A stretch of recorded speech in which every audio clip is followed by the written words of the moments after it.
जिसने चुन लिए सारे कांटे, फूल ही फूल जिसने है बांटे, जिसने चुन लिए सारे कांटे, राज छोड़ दिया, ताज छोड़ दिया, राज छोड़ कर राज छोड़ बनवास जिसने झेला, सौतेला सौतेला सौतेला।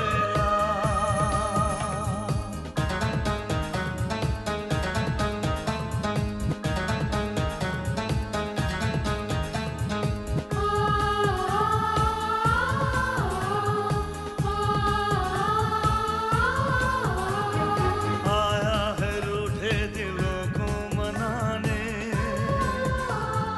अपनों को फिर से वो अपना बनाने, पर उसको अपना न माना किसी ने, न समझा किसी ने, न जाना किसी ने, साथ छोड़ दिया, हाथ छोड़ दिया, साथ छोड़ के हाथ छोड़ उसे कर दिया अकेला, सौतेला सौतेला सौतेला। क्या नाम है उस एनआरआई का?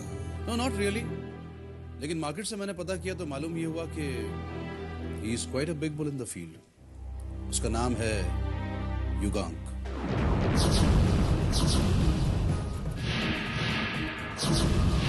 हम लोग तो भूल ही गए थे, इसके फादर को तो बिजनेसमैन ऑफ द ईयर का अवार्ड मिला है। गलत मिला था, उन्हें तो drug supplier of the year का अवार्ड मिलना चाहिए।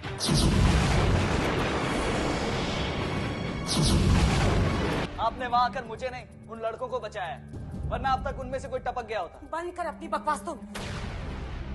उन लोगों के साथ ऐसी हरकतें करते करते उनकी भाषा भी बोलने लगे हो तुम। बहुत प्यार करते हो ना अपने डैड से तुम? कभी सोचा है उन्हें अगर इसके बारे में पता चलेगा तो क्या होगा? माधुरी कहता है कि हमारे नासिक वाले गोडाउन में भी ब्लास्ट हो गया है, और हमारे बेंगलोर वाले गोडाउन में भी यही हाल हुआ है। लेकिन ये सब अचानक कैसे?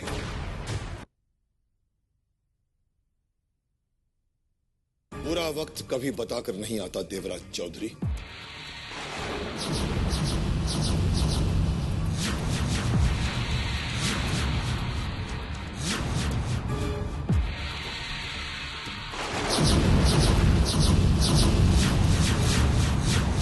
ये बात तुम्ही ने मुझे बताई थी, याद है?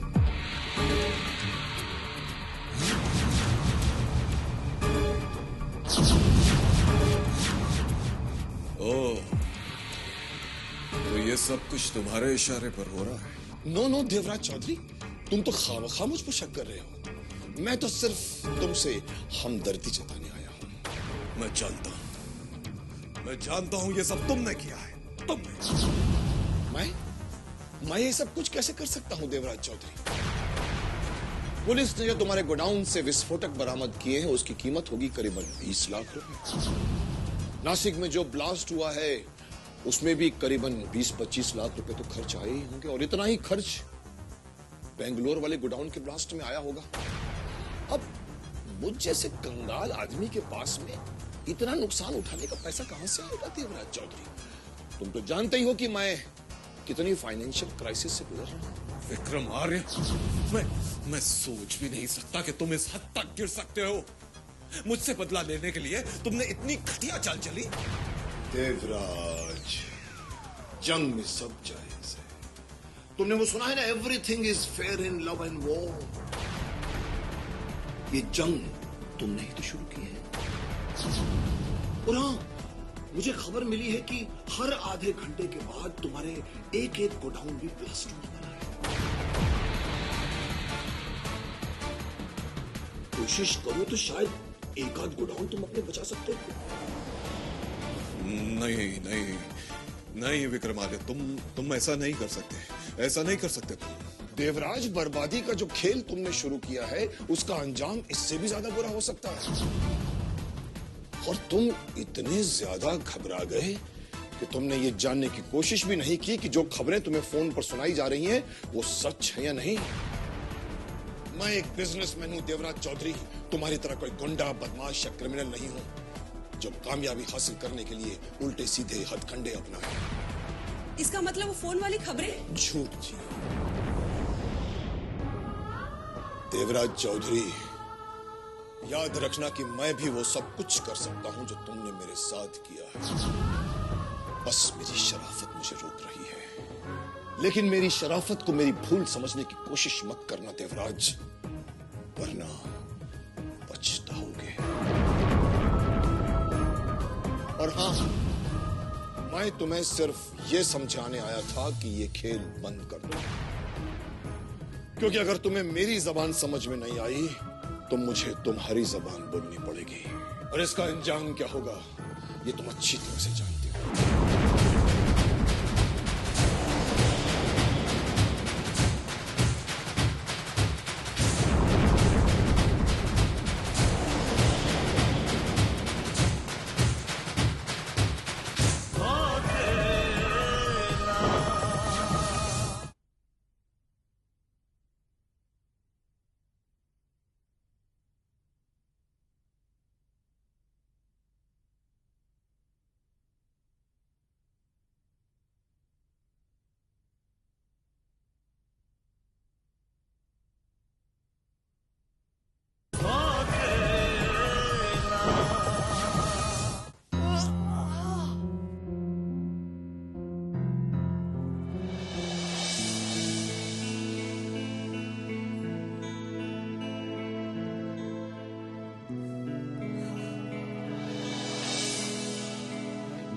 दर्द हो रहा है जी? नहीं जी, मजा आ रहा है जी, गुदगुदी हो रही है जी। पिटाई होगी तो दर्द तो होगा ना जी? लिसन, मेरी पिटाई विटाई नहीं हुई है। मैंने उस लड़के की पिटाई की है जो डैड के बारे में ऐसी वैसी बात कर रहा था। अच्छा, फिर ये खून कैसे निकला जी?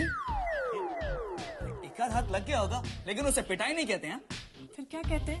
मुझे वो listen, it's none of your business, okay? तुम जाओ और अपना काम करो। अपना काम ही तो करना है जी। ये क्या? हल्दी वाला दूध। What? जी, हमारे बाबूजी कहते थे कि दूध में हल्दी मिलाकर पीने से चोट जल्दी ठीक हो जाती है। लेकिन मैं ये दूध पीने वाला नहीं हूँ। मैंने एंटीबायोटिक्स खा लिया, मैंने वो पेन किलर खा लिया। दूध ये सब अंग्रेजों की दवाई है, इनमें वो बात कहाँ जो देसी इलाज में है जी। But I don't like milk, मुझे दूध वैसे ही पसंद नहीं है। भला दवा किसी को पसंद आती है, पर पीनी तो पड़ती है जी। देखो मेरे सिर में वैसे ही दर्द हो रहा है, तुम प्लीज जाओ यहाँ से। ठीक है, हम चले जाते हैं, लेकिन आपको हमारी सौगंध, दूध पी लीजिएगा जी। सुनो, मैं ये सौगंध वौगंध में बिलीव नहीं करता हूँ। मैं ये दूध नहीं पीऊंगा। ठीक है, मर्जी है आपकी, हम तो अपनी सौगंध दे चुके हैं। हल्दी वाला दूध, पागल है ये लड़की थोड़ी।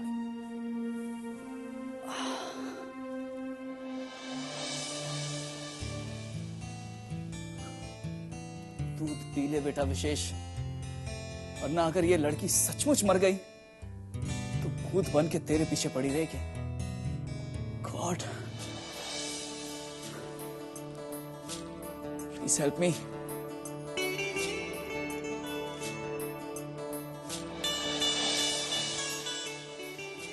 बड़े यार, सौगंध नहीं मानते।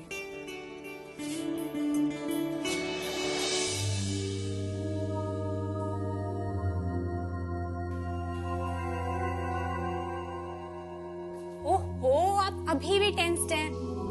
डोंट वरी भैया, विशेष भैया को कुछ नहीं हुआ है। और आप तो जानते हैं ना, दूसरों का अटेंशन पाने के लिए वो कुछ ज्यादा ही नाटक करते हैं। मुझे विशेष की टेंशन नहीं है। तो फिर तू नहीं जानती है, मैं वहां पे बैठ के कामिनी से बात कर रहा था कि बीच में ये सारा हंगामा हो गया, और इस हंगामे के बीच कामिनी से बात करना तो दूर, मैं उसको बाय तक नहीं कह सकता। ओहो, तो ये बात है। मतलब आपको विशेष भैया के झगड़े का अफसोस नहीं है, आपको तो ये अफसोस है कि उनका झगड़ा आपकी लव स्टोरी में विलन बन गया। मैंने ऐसा कब कहा? जो कुछ आपने कहा उसका मतलब तो यही निकलता है ना। Okay okay set. अच्छा तू मुझे एक बात बता, मैं जिस तरह उसे वहां पे अकेला छोड़ के चला आया, वो क्या सोच रही होगी मेरे बारे में? अरे यही सोच रही होगी कितना अच्छा लड़का है, अपने भाई को कितना प्यार करता है, कितना ख्याल रखता है उसका। उससे ना बहस ही करना बेकार है, तू नहीं समझती। अरे मैं सब समझती हूँ। 1 मिनट जरा अपना मोबाइल दीजिए। क्यों? अरे उसमें आपकी कामिनी जी का नंबर है ना? हाँ है तो। फोन कीजिए और बात कीजिए। क्या बात कीजिए? वही जो वहाँ बैठ करके अभी बोल रहे थे। What? समझ गई। आप मेरे सामने बात नहीं करना चाहते। ठीक है आप फोन कीजिए, मैं जाती हूँ। Bye bye. लेकिन मैं भाई आप ना कुछ नहीं कर सकते, दिखाइए मुझे। क्या कर रही है इसने?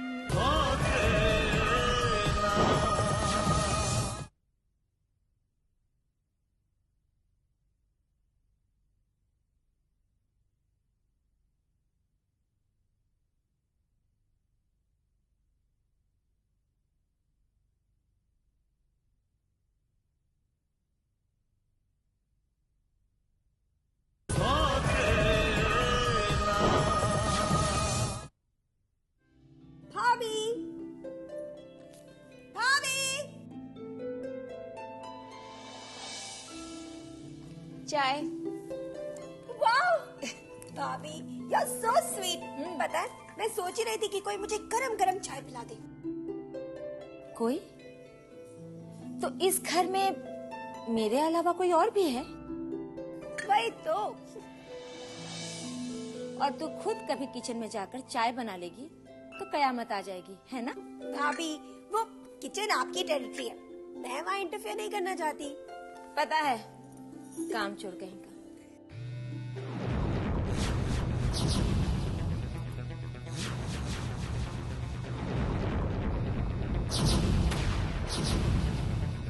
ये आवाज कैसे? पता नहीं। अरे अब तुम कहाँ चली?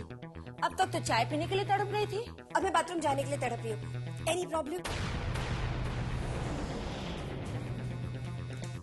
अरे इस लड़की का मूड कब बदलता है पता ही नहीं चलता।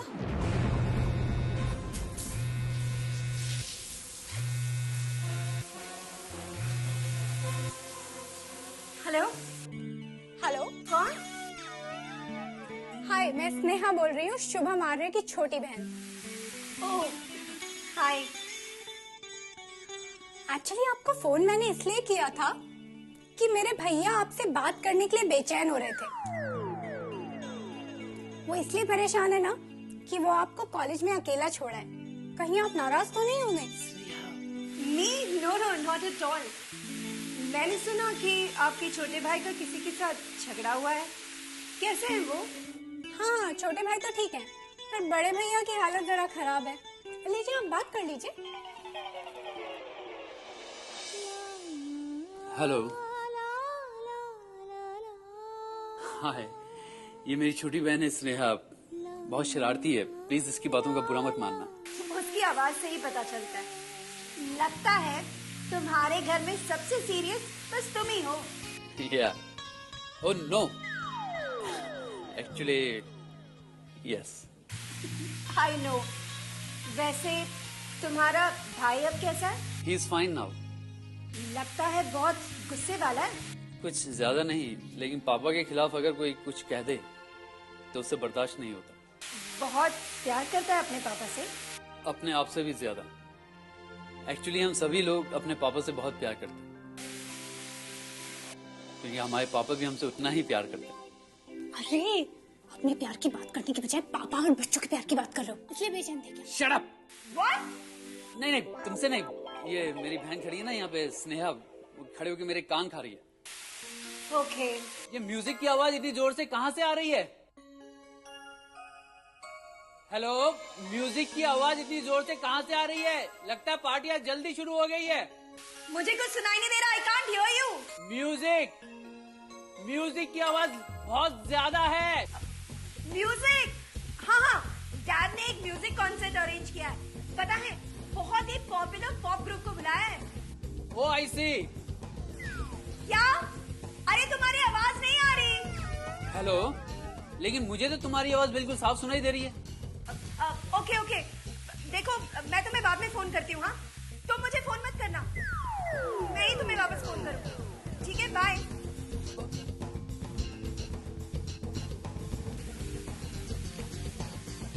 क्या हुआ? बाद में फोन करेंगे। भैया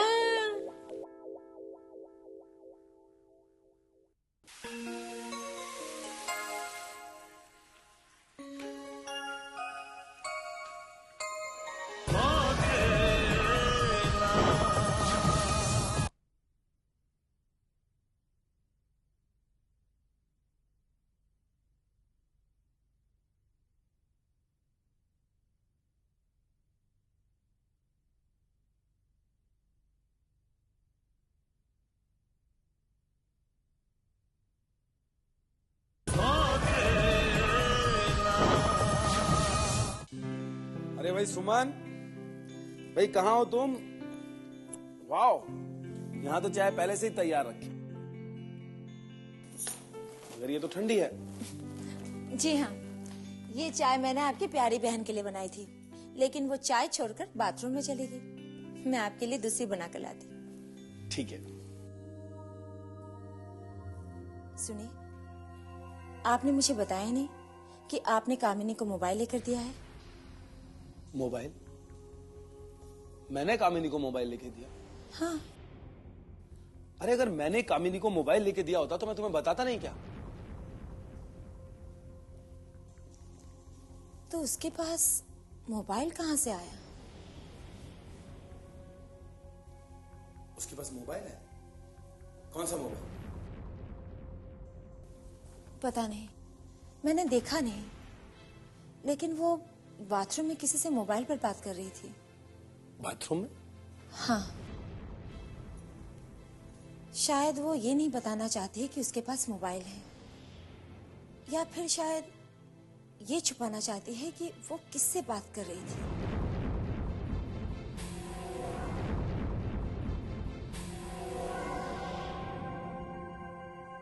हाय भैया। हाय, मैं कब से तेरा वेट कर रहा हूँ, इतनी देर क्यों लगा दी बाथरूम में? क्यों, कोई खास बात है? Any surprise? सरप्राइज तो तू देने वाली है। सुमन ने बताया कि तूने मोबाइल खरीदा।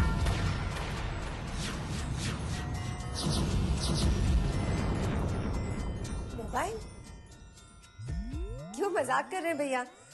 तो मेरे पास तो पीसीओ से कॉल करने के पैसे नहीं होते, तो मोबाइल कहाँ से खरीदूंगी? कामिनी,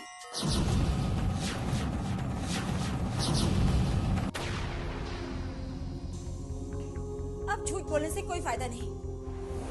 मैंने खुद इसे बाथरूम में किसी से बात करते हुए सुना है। बाथरूम में? ओह, वो तो मैं आईने से बात कर रही थी, और आपको लगा कि मैं मोबाइल पे बात कर रही हूँ। क्या भाभी, कितना शक करती हैं आप मुझ पर? कामिनी, सच सच बताओ कि तुम्हारे पास मोबाइल है कि नहीं? नहीं भैया, मेरे पास। तो फिर ये पर्स लेकर तुम बाथरूम क्यों जाती हो?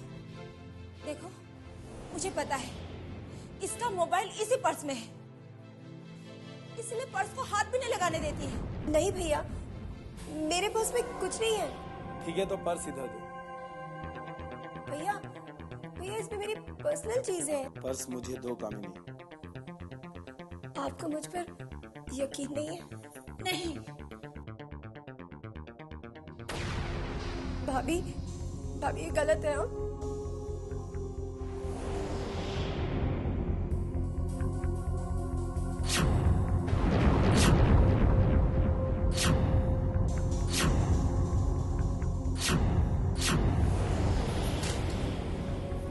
इसने जरूर कहीं छुपा दिया होगा। आपको मुझ पर यकीन नहीं है ना? तो ठीक है, ले लीजिए मेरी तलाश।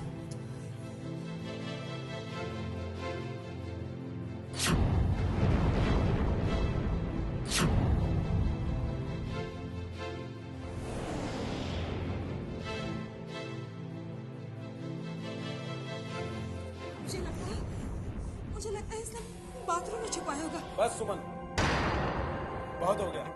नहीं भैया, इन्हें करने नहीं दीजिए अपनी जाती है कहेगी।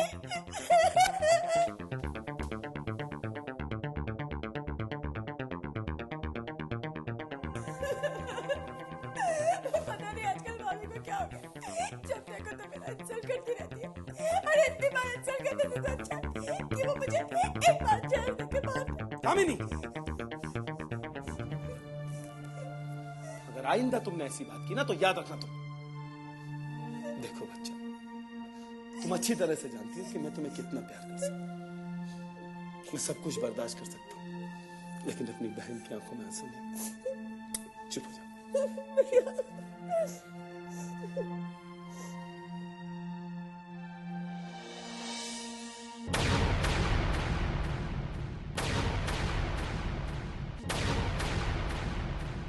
आंखों में ख्वाबों की बारात लेके,